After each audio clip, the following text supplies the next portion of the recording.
Good afternoon. Good to see all of you.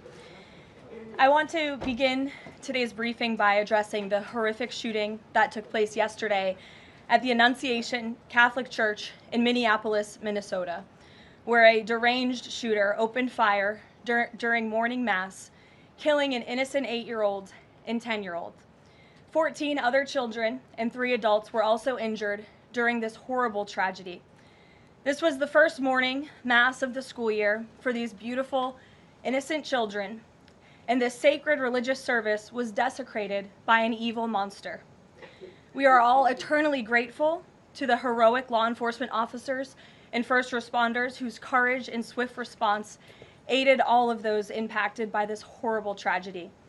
As Director Kash Patel confirmed yesterday, the FBI is currently investigating this shooting as an act of domestic terrorism and a hate crime targeting Catholics. President Trump signed a proclamation yesterday following his call with the governor of Minnesota, Tim Walz, acknowledging the victims and their families and directing flags to be flown at half-mast. President Trump and the First Lady encouraged the entire nation to join all of us in praying for the victims and their families as they face unimaginable grief and loss. The White House and the FBI will continue to provide further updates as they become available. I also have a quick scheduling announcement for you today. The President will travel to New York City on September 22nd to address the United Nations General Assembly on Tuesday, September 23rd. On another matter, as Americans make their Labor Day weekend travel plans, they will be able to enjoy 5-year low gas prices thanks to President Trump fully unleashing American energy dominance. President Trump ended Joe Biden's Green New Scam policies and is delivering on his promise to make America affordable again. These savings at the pump are giving everyday American families more room in their budgets at the end of each month, which is the exact opposite of what we saw under the previous administration. And as we commemorate Labor Day this year, we finally have a president who fights and delivers for the American worker every single day. President Trump believes that American workers are the heart and soul of our economy and our national identity, which is why he's championed an agenda that puts them first always. For decades, the hardworking men and women of our country who built the greatest nation in world history were sold out by selfish, greedy, short-sighted globalists who put our country on a path to economic and cultural ruin. They hollowed out our factories and towns and betrayed the American working class by shipping jobs overseas and importing millions of low-wage migrants to replace American workers. Under President Trump, this national disgrace is over. American workers are, once again, being put at the center of national trade policy, and the dignity of American labor is being defended. As a result, President Trump has already brought in nearly $10 trillion in new private and foreign investments so that the top businesses in the world can create high-paying jobs in America and hire American workers to fill them. In fact, since President Trump took office, the economy has added more than 500,000 new jobs to the workforce. In a stark reversal from the Biden administration, all of that job creation has been driven by private sector growth, and all employment gains have gone to native-born Americans. Wages for blue-collar workers are now rising at the fastest rate in the past 60 years.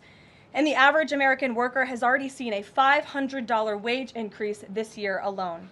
Thanks to the largest middle tax cuts ever signed into law by President Trump, with no tax on tips, no tax on overtime, no tax on Social Security, Americans in all 50 states will keep more of their hard-earned money.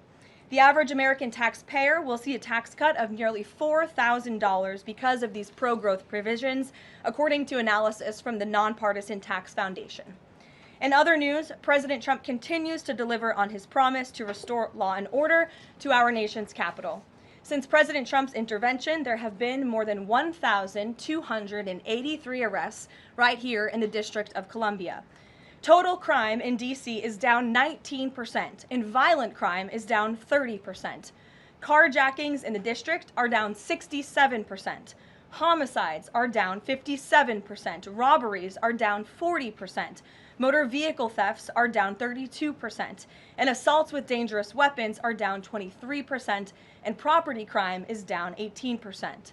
These numbers prove the president's bold actions to make D.C. safe and beautiful again are working, just like he said they would.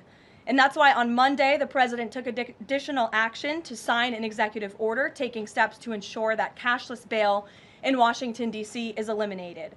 For too long, D.C.'s reckless cashless bail policies have allowed dangerous criminals to be quickly released, which endangers everyone who lives in and visits our wonderful capital. No cash bail has also foolishly forced law enforcement to repeatedly arrest the same offenders over and over again, only for them to be released back into our nation's capital. This is the definition of insanity, and the president is seeking to end it. He also signed a separate executive order addressing the crime emergency in D.C. by instructing the National Park Service to hire additional United States Park Police officers to support public safety, and directing the U.S. Attorney's Office for D.C. to hire additional prosecutors to focus solely on violent and property crimes. So while liberal Democrats across the country continue to double down on their failed soft on crime approach, the American people, including local D.C. leadership, business owners, and residents, are rallying behind President Trump's crime crackdown. According to new polling, 81% of Americans say crime is a major problem in large cities across the country. And a clear majority of Americans believe the president's actions are justified and necessary to reduce crime in these cities. Indu Bhatia, who runs a liquor store a half-mile from the White House here just down the street, is one of those Americans who are grateful for President Trump's public safety push. Indu recently told the New York Post that her store was robbed so many times that they had to spend exorbitant sums of money on security, jeopardizing her family's financial future. But thanks to President Trump's strong action, Indu said, quote, "All of my employees, including me, we feel much safer, and even our customers feel really happy when they walk into our store." And just yesterday, Washington, D.C. Mayor Muriel Bowser credited President Trump for surging federal law enforcement personnel and said neighborhoods, quote, "feel and are much safer." We thank Mayor Bowser for her cooperation and her willingness to help us make D.C. safe and beautiful. This entire effort has vindicated what President Trump and law and order advocates have been saying for years, and this is our message to Americans in Democrat-run cities nationwide. Decline is a choice. You don't have to live in constant fear of being robbed, raped, or murdered. Your leaders are lying to you, and they have been failing you for decades. The President Trump approach of upholding law and order by letting our brave men and women in blue actually do their jobs to aggressively fight crime works. In just a few weeks, President Trump has done more for D.C. residents than Democrats did in 50 years. And this can be replicated in other crime-ridden cities across the nation. As President Trump has said, all of these elected officials in charge have to do is pick up the phone and ask for the president and the federal government's help. President Trump doesn't care if they are a Republican or a Democrat leader. He wants Americans to be safe and for every law-abiding American citizen across the country to be able to thrive in their city and in their community. With that, I'll take questions. Here in our new media seat today, we have social media influencer, content creator, Brandon Tatum. Brandon, thank you so much for joining us today. Why don't you kick us off? Well, Karoline, thank you so much for having me. I really appreciate it. And on behalf of everybody that follow me, the millions of people that follow me, I want to say thank you for making the sacrifice and dealing with some of the most disingenuous people on planet Earth at times. I have two questions. The first question is associated with the shooting that occurred the other day. And I want to ask the question of, we know that it's not a gun thing. Any rational person knows it's not a gun thing. We know it's a mental health issue. So I want to know from you, what is President Trump and the White House going to do to address mental health issues around the country associated with these shootings? And the second thing is Chicago. You know, anybody with, and I say with a connected brainstem, knows that Chicago's crime is out of control. And young black men are getting killed, laying dead in the middle of the streets every single day in Chicago. No president has addressed any of these issues. And so what is the White House going to do to address issues in their capacity to deal with the conflict and violence in Chicago? Sure. Well, to your first question about this shooting in Minnesota, right now, the administration is focused on helping the people of Minnesota. It's been less than a day, of course, since this tragedy happened. We have federal law enforcement on the ground assisting local law enforcement. This investigation is ongoing. There's still a lot of facts to understand about these circumstances, and so we're going to continue to do that. As for Chicago and cracking down on crime, it is a priority of this administration to ensure that American cities are safe again, and I'm so glad that you brought up the crime in Chicago, because we've been seeing the governor of Illinois parading out there saying that there's nothing wrong with Chicago. It's a great place to live. There's no crime there. He doesn't need President Trump's help. Well, I think the residents of Chicago beg to differ, and the statistics beg to differ. And I'll just share a few of those statistics with all of you. For 13 consecutive years, Chicago has had the most murders of any U.S. city. This is J.B. Pritzker's legacy, by the way. For 7 consecutive years, Chicago has had the highest murder rate among U.S. cities with more than 1 million people. In 2024, just last year, Chicago's murder rate per capita was 3 times higher than Los Angeles and nearly 5 times higher than New York City. That's more than double the murder rate in Islamabad and nearly 15 times more than Delhi. Out of Chicago's 147,899 reported crimes this year, that's how many crimes have been reported in Chicago since January 1st. There have only been arrests in 16% of them. These numbers are unacceptable. There have been more illegal guns recovered in Chicago than in New York City and Los Angeles combined. The number of reported motor vehicle thefts last year was more than double the number in 2021. And Chicago has also, just like DC, come under scrutiny over discrepancies in its homicide data reporting. So as bad as these numbers are, perhaps they are even worse. And this is Governor Pritzker's legacy. He should put politics aside. He should pick up the phone and call this president, who would be more than happy to do right by law-abiding American residents in the city of Chicago, and we hope that he will. Gabe, and thanks for being here, Brandon. Gabe. Karoline, thank you so much. First on the firing of the CDC director. First, Sure. Who will replace her? And then also, overnight the White House said that she did not align with the president's agenda. Dr. Menard's attorney say that she refused to rubber stamp unscientific, reckless directives and fire dedicated health experts. What specifically did she do wrong? Look, what I will say about this individual is that her lawyer's statement made it abundantly clear themselves that she was not aligned with the president's mission to make America healthy again. And the secretary asked her to resign. She said she would, and then she said she wouldn't, so the president fired her, which he has every right to do. It was President Trump who was overwhelmingly reelected on November 5th. This woman has never received a vote in her life, and the president has the authority to fire those who are not aligned with his mission. A new replacement will be announced by either the president or the secretary very soon.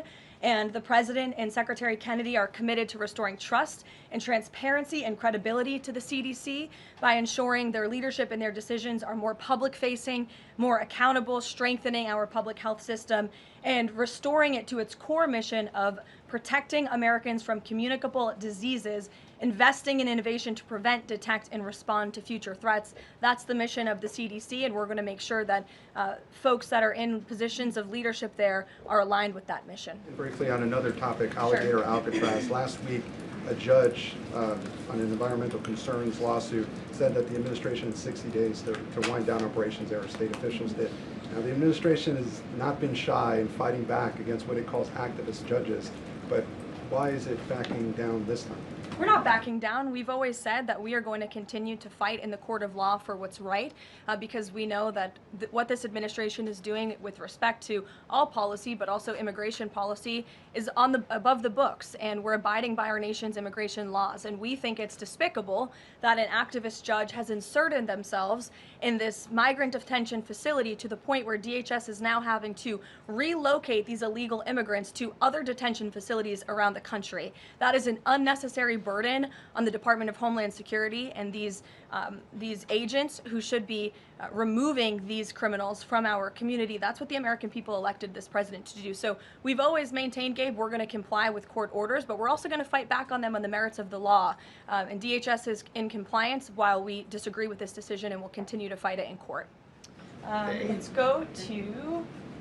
Hey, Go ahead. Thanks so much. So just following up on the CDC firing. Sure.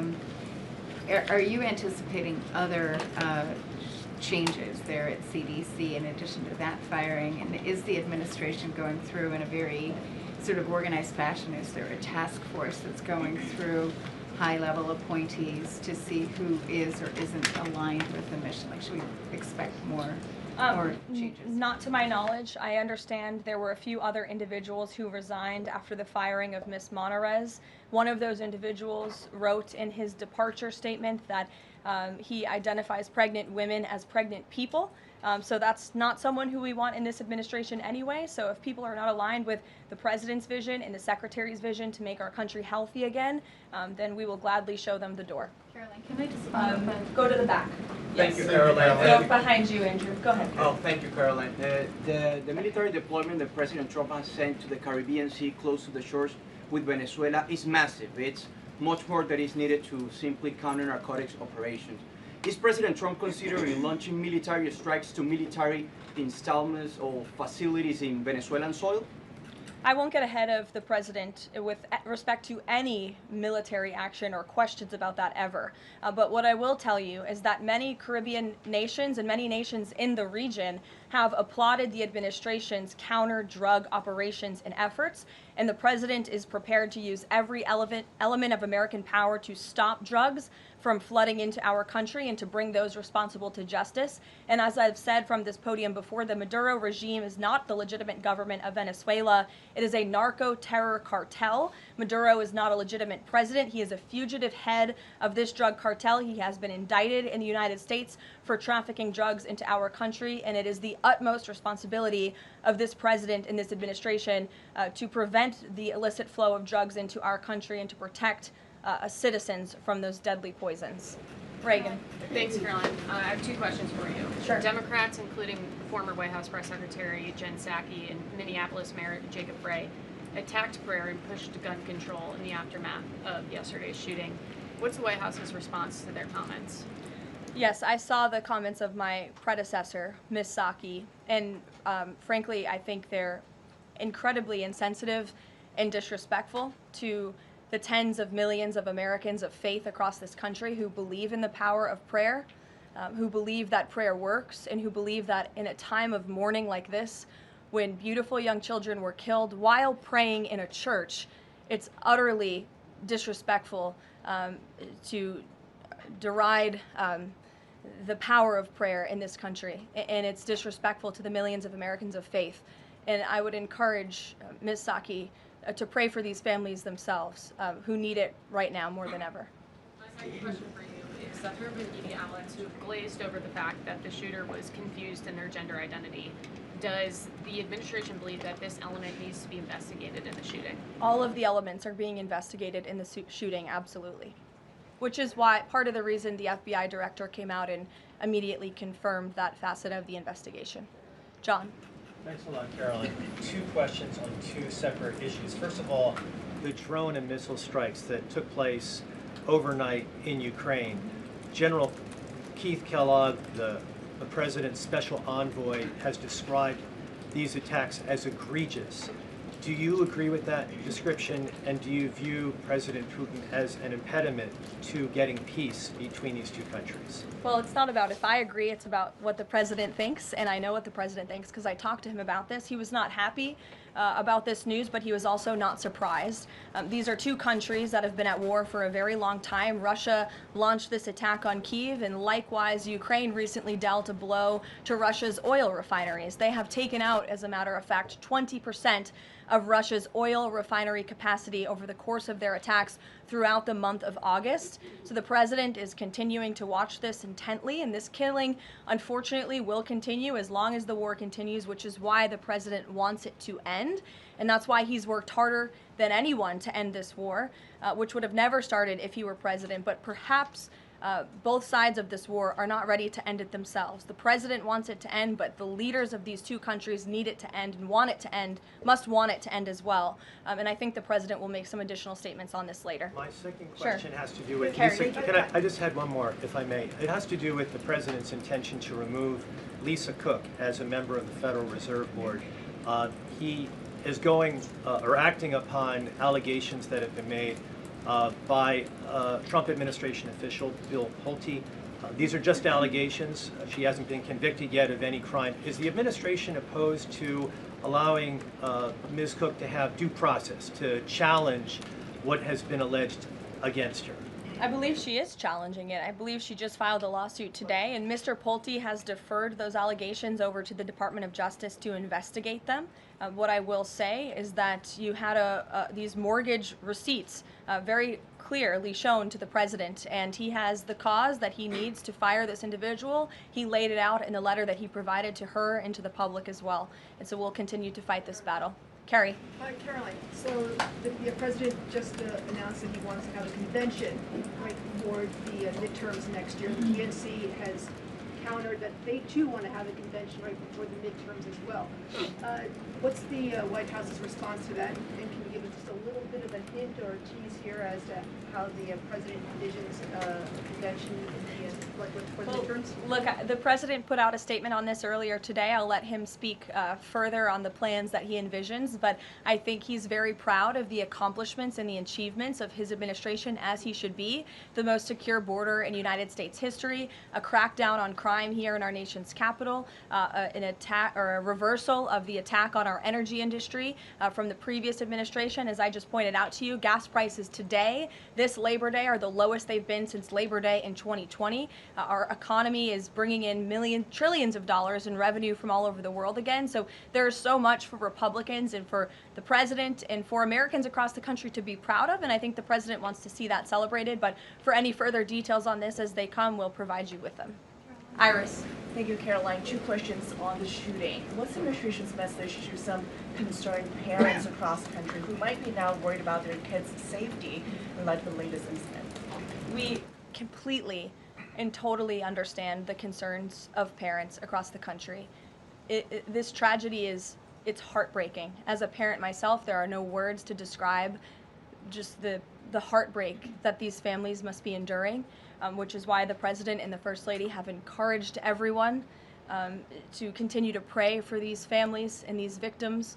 And it's why this administration is focused on removing public safety threats from our communities. And in fact, I can share with all of you that last night in Washington, D.C., when arrests were being made, there was an arrest of a juvenile right here in D.C. in Ward 7 for threats to kidnap and injure, receiving stolen property, possession of a large capacity feeding device, unlawful possession of firearms and ammunition.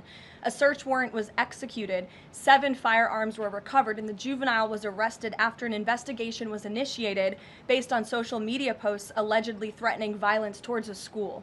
So this was a juvenile who was a risk to not just himself, but the community here in Washington, and he was removed from the community last night because of the law enforcement efforts of this administration. And I would also point to the statement of our wonderful First Lady that she released yesterday. She wrote, "The tragic mass killing in Minnesota illuminates the need for preemptive intervention in identifying school shooters. Early warning signs are often evident, with many individuals exhibiting concerning behaviors and making violent threats online prior to their actions.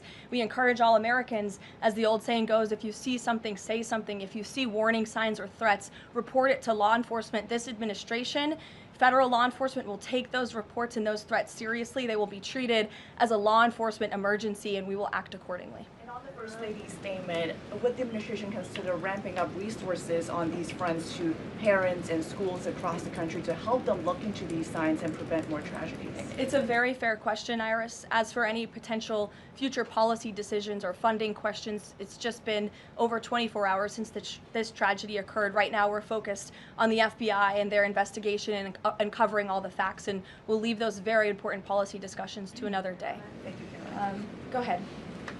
Megan. I had a question about the Lisa Cook lawsuit that you mentioned. Does the president plan to wait until that lawsuit is resolved to appoint her replacement? I will leave that to the president to make that decision in that announcement himself. Brian. Thank you, Caroline. 2 questions. Bouncing off the CDC, situation with CDC, I'm curious if administration officials are pushing back on the president's agenda, privately, publicly, however, should they fear to lose their jobs going forward? Look, I think if you're doing your job well, and if you are executing on the vision and the promises that the president made to the public who elected him back to this office, then you should have no fear about your job. Just do your job. That's what this president wants to see. He wants to see people solving problems. He wants to see the people who have the privilege of serving the American taxpayer and the federal government abiding by the wishes of the American taxpayers who overwhelmingly reelected him in this cabinet to make America great again, or in this case, make America healthy again. On the Intel deal, where the U.S. got a stake in that company, there's two things I want to ask about that. The first is, what did the U.S. get back in return for that deal? And the second thing is, what are the future plans for giving any form of money to another company? It could be through the CHIPS Act, like this deal, or some other form of funds. What are the plans there by this White House administration? Well, look, as you know, Brian, very well, because you cover it often, the Intel deal is still being ironed out by the Department of Commerce. The T's are still being crossed, the I's are still being dotted. It's very much still under discussion. But the president's thinking, I can share with you, is certainly to ensure that the United States government is making our country wealthy again and is benefiting from some of these deals. And it's a creative solution. I know it's outside the box thinking, which is uncommon in this city, but it's something that he proposed and something that the Secretary of Commerce is working on putting into action. Mary. Thanks, Caroline. I have a couple questions on the shooting yesterday. The first one, this is the second shooting involving a trans-identifying shooter who specifically targeted Christians and Catholic kids. What kind of consequences do the gender-affirming therapists, doctors, or even the parents of these shooters face after these types of shootings? Well, as for the parents and potential therapists in this case, again, all of that is still currently being investigated by the FBI. I know the Secretary of Health and Human Services this morning said that HHS is investigating perhaps links between some of these drugs and these prescription drugs that some of these minors may be taking and an increase in violence. And obviously we have mental health problems in this country that this administration and Secretary Kennedy will continue to speak out about in the work that we're doing to solve it. Thank you. And just to follow up, I've seen a lot of calls for action, among these lawmakers saying that we shouldn't just be praying. One that I've seen on the right, actually, is calls for the FBI to institute a new class of domestic terrorism that involves trans ideology. Is that something that the administration would support? I would have to check with the appropriate people on that. Daniel. Thank you, Caroline. We saw some new revised economic data come out today showing the U.S. economy grew at a 3.3% clip, largely buoyed by a surge in capex. What's the White House reaction to this, and is this sort of the president's vision beginning to come to life after the Big Beautiful Bill was passed in July? Yes, I mean, look, we did say that once the Big Beautiful Bill was signed into law, we're going to see the effects of this massive pro-growth piece of legislation. As I laid out for you as we head into the Labor Day weekend, there's many positive economic indicators that the American people can be hopeful about. But don't forget, we are reversing 4 years of reckless spending from the previous administration, of slamming regulations down the throats of American business owners and consumers across the country. But the administration is working very hard to unravel all of that and to ensure that small business owners and workers are thriving and that they have more money in their own pockets to spend. Thank you. Thanks so much, Caroline. Back on the CDC, there was reporting that some of the initial problems between RFK and the CDC director stemmed from miscommunications or differences on vaccine policy. So I wonder if you could just say whether or not the president believes that the COVID vaccine should be available to and covered by insurance for all Americans, regardless of age and pre-existing conditions.